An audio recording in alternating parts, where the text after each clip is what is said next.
Good morning, Joseph. How are you? Good morning, Sebastian. I'm fine. I am glad. Today I will have you a tour around of workshop. In workshop, we have different machines. Here we think the late have you ever seen this machine before? Yes, I have a little experience.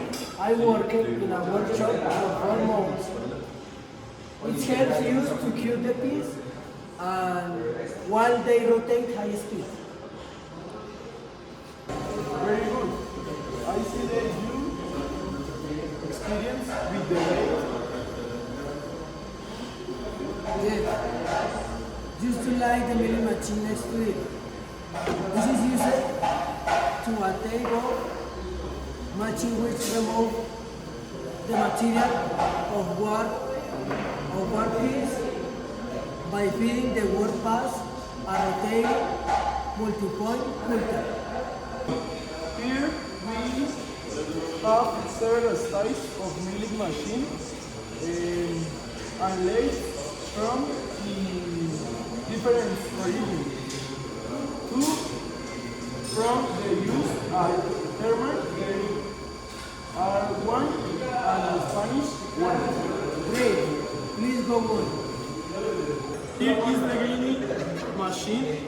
We use a greening machine to generate sharpen and bolts, small parts, source of screws.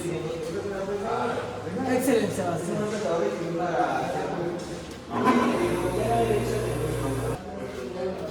We have the hydraulic press that helps you use to transform metals into sheet, plates, tins, press, push out and left with flat. I see we have a good equipment to learn from. I'm very happy to be in this workshop. In black and finally we have the warehouse where we find different parts of the machine and square parts and this the on the workshop tour. Thank you very much, Sebastian. Everything is very clear.